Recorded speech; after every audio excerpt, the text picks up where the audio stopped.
Next हमारे पास है नफ्सी drama की तकनीकें या टेक्निक्स ऑफ साइको ड्रामा। सबसे पहले हमारे पास अदाकारी जिसको रोल प्लेइंग बोलते हैं।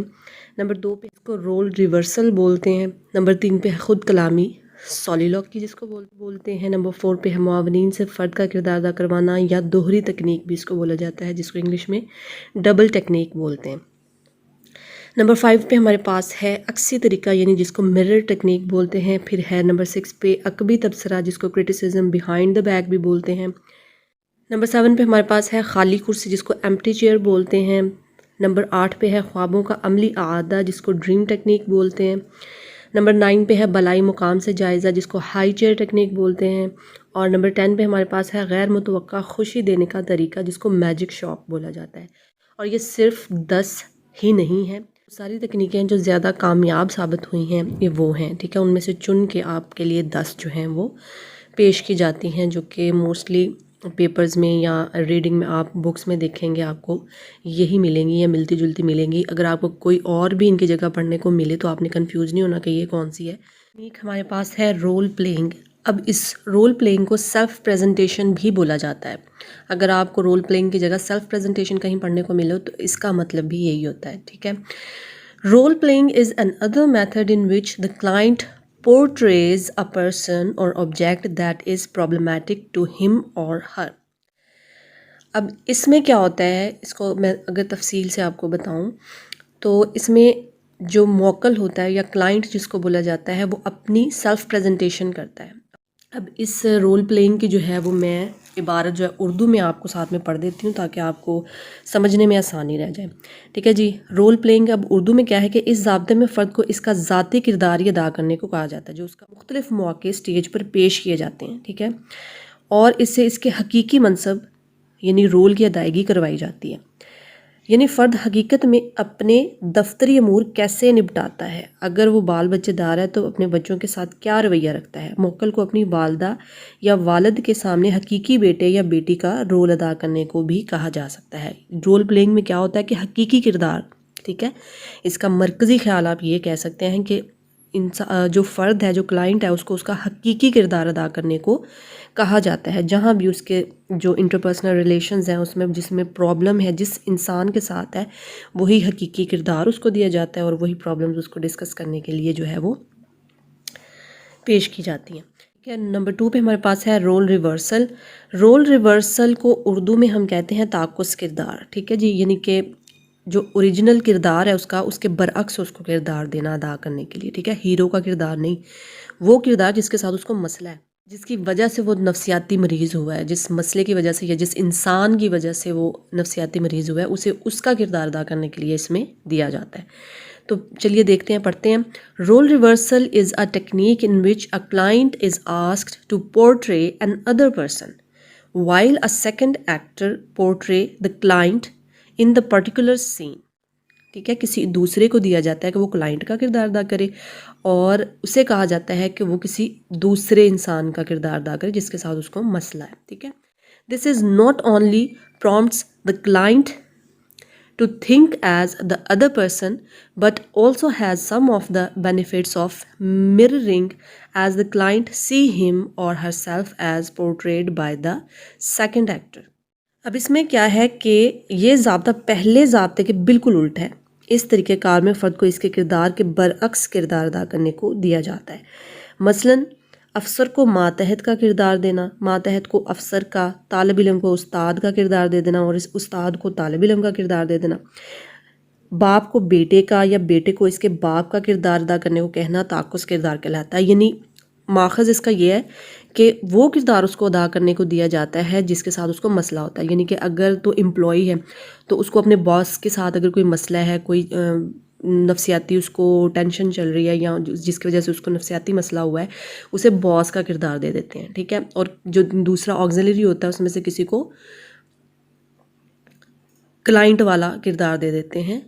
तो इस तरह वो उलट हो जाता है, ठीक है। इस तरह वो उसका पॉइंट ऑफ व्यू भी समझने की कोशिश करता है, बसीरत हासिल करता है कि उसने ऐसा जो बॉस है उसने ऐसा क्यों किया होगा, ठीक है। उसको समझने में आसानी होती है और फिर वो क्लाइंट की जगह वो बॉस की सिचुएशन को समझने के काबिल होता है, एक नए रुख से, एक नए ज़ाविये से वो देखता है कि प्रॉब्लम क्या थी और इसको कैसे समझा जा सकता है। ठीक है, ताकुस किरदार में फ़र्द से अमूमन 3 तरह के किरदार करवाए जाते हैं। अब वो यहाँ पे नहीं लिखे हुए हैं, ठीक है, उर्दू में अगर आप मेरी वीडियो देखेंगे तो वहाँ पे आपको मिल जाएंगे। नंबर 1 पे है मज़लूम का किरदार जिसको सब ह्यूमन लेवल बोला जाता है। नंबर 2 पे है मुक़्तदर शख्स का किरदार जिसको सुपीरियर लेवल बोला जाता है। और नॉर्मल फ़र्द का किरदार जिसको नॉर्मल लेवल बोला जाता है। ठीक है, ये 3 किस्म के हिस्से में जो क्लाइंट से किरदार करवाए जा सकते हैं। ठीक है, नंबर 3 पे हमारे पास है सॉलिलोकी जिसको सेल्फ टॉकिंग भी बोला जाता है। ठीक है, ये दोनों इसी के नाम है। और सॉलिलोकी में पढ़ते हैं कि क्या है, protagonist imagines themselves in a place where they are free to vocalize their thoughts. अब इस सॉलिलोकी में क्या होता है कि जो फ़र्द है इसको ख़ुद कलामी का मौका दिया जाता है। ठीक है, कि वो अपने आप से बातें करे, वो ख़ुद ही सवाल करे और ख़ुद ही इसका जवाब पेश करे। ठीक है, फ़र्द अमूमन अपनी तशवीश, इज़्तिराब और तनाव के बारे में ख़ुद कलामी करता है। ठीक है, जिस बारे में उसको मसला होता है, जो जहाँ उसको प्रॉब्लम होती है उस बारे में वो ख़ुद कलामी करता है, अपनी प्रॉब्लम्स को ख़ुद ही अपने साथ डिस्कस करता है, ख़ुद ही अपने आप से सवाल करता है और ख़ुद ही उसके जवाब देता है। ख़ुद कलामी में जब फ़र्द अपने दलाइल ख़ुद सुनता है तो इसे मसले का नया रुख नज़र आता है। अब जो डबल टेक्निक है उसको ऑक्सिलरी एज क्लाइंट भी बोला जाता है। ठीक है, अब ये भी इसी का ही नाम है, डबल टेक्निक का। N auxiliary character plays the part of the protagonist inner self. ठीक है, अब इसमें क्या है कि मौकल को अगर अपना किरदार पेश करने में दिक्कत हो रही हो, मुश्किल पेश आ रही हो, तो वो ड्रामे को आगे नहीं बढ़ा पाता, वो अपनी प्रॉब्लम्स को शेयर नहीं कर पा रहा या ड्रामे को आगे नहीं बढ़ा पा रहा, किसी मज़ाहमत का शिकार हो जाता है। तो मुआवनीन जो होते हैं, ऑक्सिलरीज जिसको बोला जाता है, वो जो स्टेज पर ही मौजूद होते हैं, इनमें से किसी मुआवन को मौक्कल का किरदार अदा करने के लिए दे दिया जाता है। ठीक है, इस सूरत में मुआवन इस किरदार को समाजी तकाज़ों के मुताबिक अदा करता है ताकि मौक्कल अपने किरदार की कोताहियों को बगौर देख सके। अब यहाँ पे हमारे पास है नंबर 5 पे मिरर टेक्निक। ठीक है, अब मिरर टेक्निक हम देखेंगे क्या होती है। Mirroring is an important technique in psychodrama. In mirroring the protagonist is first asked to act out an experience. ठीक है, अब सबसे पहले जो क्या है, वो प्रोटागोनिस्ट जिसको मौक्कल बोला जाता है या क्लाइंट बोला जाता है, जो हीरो का किरदार अदा करता है मोस्टली, तो प्रोटागोनिस्ट उसको बोला जाता है एज यू नो। तो क्लाइंट को क्या कहा जाता है मिररिंग टेक्निक में कि वो अपनी ज़िंदगी का कोई एक्सपीरियंस जो है उसको एक्ट करे। ठीक है, कोई भी एक्सपीरियंस उसकी ज़िंदगी का जिससे वो इम्पोर्टेंट समझता है या एक्ट करना चाहता है तो वो उसको एक्ट आउट करे। ठीक है, after this the client step out from the scene. उसके बाद वो क्या करता है, वो स्टेप आउट हो जाता है सीन से and watch another actor step into their role and portrays the client. ठीक है, फिर उसके बाद क्या होता है कि उसको स्टेप आउट कर दिया जाता है, क्लाइंट जो होता है वो स्टेप आउट हो जाता है और उसकी जगह कोई और जो होता है वो क्लाइंट का किरदार अदा करता है और फिर क्लाइंट जो है वो बैठ के उसको देखता है। Afterwards the client is asked to comment on the action and reiterate the scene. इसके बाद क्या होता है कि क्लाइंट को कहा जाता है कि वो पूछे, सवाल करे या कमेंट करे उसके एक्शन पे, जो दूसरा बंदा उसका किरदार अदा कर रहा है उस पर कमेंट करे, अच्छे बुरे जिस तरह के भी वो करना चाहता है उसके एक्शन के ऊपर या उसके किरदार पे या जो कुछ उसने पेश किया, उस जो भी वो कमेंट करना चाहता है वो आज़ाद होता है, उसको कमेंट करने की इजाज़त होती है। तो फिर उसको कहा जाता है कि वो ये किरदार करे। हम उर्दू में इसको बुक में पढ़ें तो इसका ये है, कुछ ऐसे है कि मौक्कल को ये एहसास दिलाने के लिए कि इसके रवैये और किरदार से लोग किस तरह मुतासर होते हैं, इसे सामीन में बिठा दिया जाता है। ठीक है, यानी कि वो कहा है ना कि वो बैठ जाता है जाके, पहले तो वो खुद थोड़ा सा किरदार अदा करता है, उसके बाद उसको स्टेप आउट कर दिया जाता है, फिर वो जाके खुद बैठ के देखता है किसी और को क्लाइंट का किरदार अदा करते हुए। ठीक है, और फ़र्द का किरदार किसी मुआवन अदाकार से करवाया जाता है। इसका एक मकसद ये भी होता है कि मौक्कल को अंदाज़ा हो जाए कि दूसरे लोग इसे किस तरह देखते हैं और महसूस करते हैं। इस तरीके में भी मौक्कल को अपने किरदार की खामियों का अंदाज़ा हो जाता है। क्रिटिसिज्म फ्रॉम द बैक में हम पढ़ेंगे। In this technique the client is asked to sit on a chair on the stage. ठीक है जी, एक कुर्सी पे कहा जाता है जी आप स्टेज पे बैठ जाएं।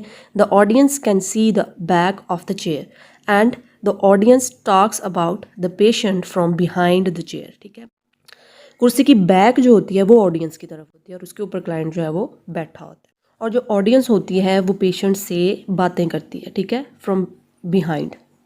चेयर के पीछे से ऑडियंस जो देख रही होती है चेयर की बैक को, वो वहाँ से कमेंट पास करती है, ठीक है, बातें करती है क्लाइंट के साथ, ठीक है, जो कि ऑक्सिलरीज होते हैं या उसके खुद के जो रिलेटिव्स भी हो सकते हैं। Audience criticize the patient's behaviour and they talk about client's qualities and flaws from the behind of the back. अब इसमें क्या है कि जो क्लाइंट है उसके अच्छाइयाँ भी उसको बताई जा सकती हैं और उसकी बुराइयाँ भी उसको बताई जा सकती हैं। उसको क्रिटिसाइज़ भी किया जाता है कि आप में ये खामियां हैं और आप में ये खूबियां भी हैं, खूबियां भी बताई जाती हैं, ठीक है, सिर्फ उसके ड्रॉबैक्स या फ्लॉज को नहीं बताया जाता, उसकी अच्छाइयाँ भी बताई जाती हैं।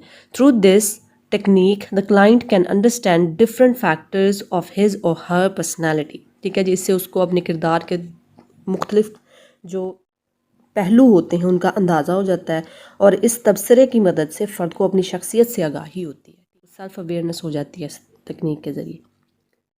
इसके बाद हमारे पास है जी नंबर 7 पे एम्प्टी चेयर, खाली कुर्सी जिसको कहा जाता है जी। As the client discusses a significant person in his life, ask him to imagine the person sitting on an empty chair in your office. Ask the client to describe the person in detail so that you can have a sense of him or her.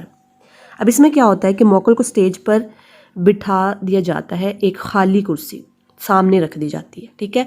मौकल से कहा जाता है कि वो फ़र्ज़ करे कि इस खाली कुर्सी पर इसका मुखालिफ बैठा हुआ है, वो इससे गुफ्तगू या बहस मुबाहिसा करे।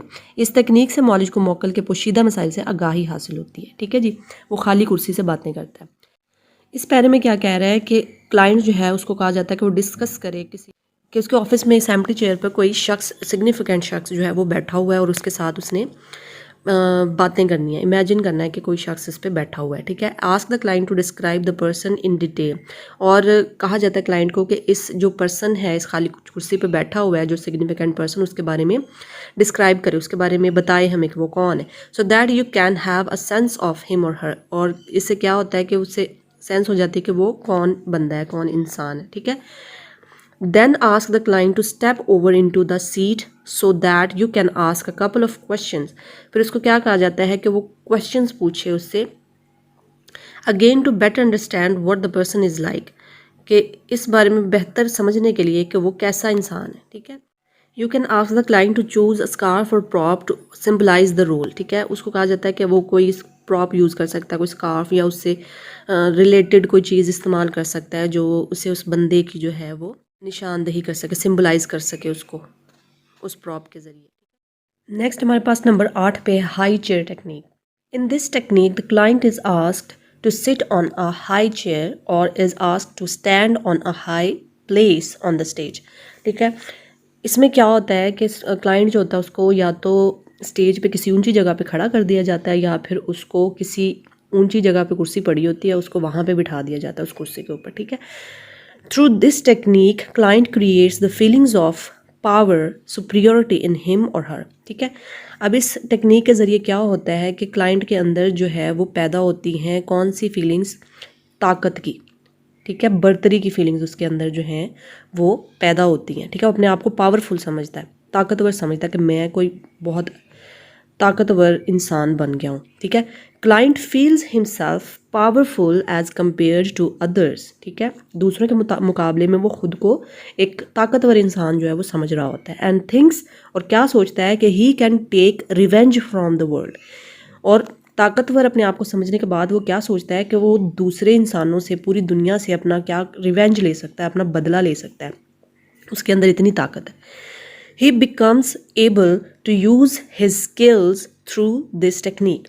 अब इस टेक्निक के ज़रिए वो क्या करता है कि वो अपनी जो सोशल स्किल्स होती हैं, अपनी स्किल्स को इस्तेमाल करने का जो है वो पता चलता है कि I can use my skills, ठीक है। वो अपनी सलाहियतों का इस्तेमाल करना सीखता है इस टेक्निक के ज़रिए।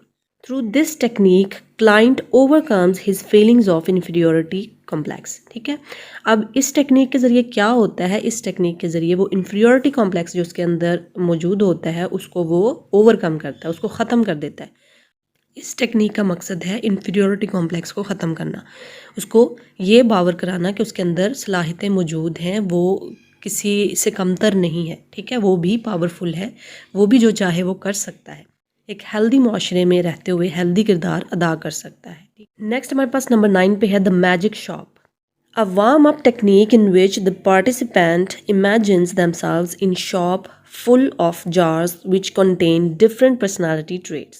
अब इसको क्या करते हैं, ये एक वार्म अप टेक्निक होती है in which the participant imagines themselves in shop, जहाँ वो अपने आप को इमेजिन करते हैं वो एक शॉप में है, वो एक दुकान के अंदर है, फुल ऑफ जार्स, जहाँ पे बहुत सारे जार्स पड़े हुए हैं, which contain different personality traits, और उन जार्स के अंदर क्या है, डिफरेंट किस्म की पर्सनालिटी ट्रेट्स पाई जाती हैं, ठीक है। The participant then expresses these qualities and जो पार्टिसिपेंट होता है वो क्या करता है कि वो इजहार करता है उन क्वालिटीज़ का, ठीक है, and then exchange them for another, और फिर उन क्वालिटीज़ को क्या करता है, एक्सचेंज भी करता है।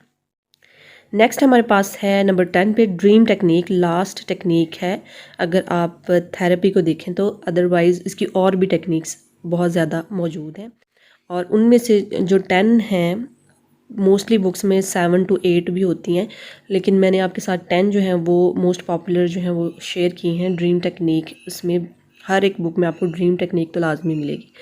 ड्रीम टेक्निक है जी, in this technique the client is asked to act on his dream practically, ठीक है। अब ड्रीम टेक्निक क्या है, जिसको ख्वाबों का अमली आदा बोला जाता है उर्दू में।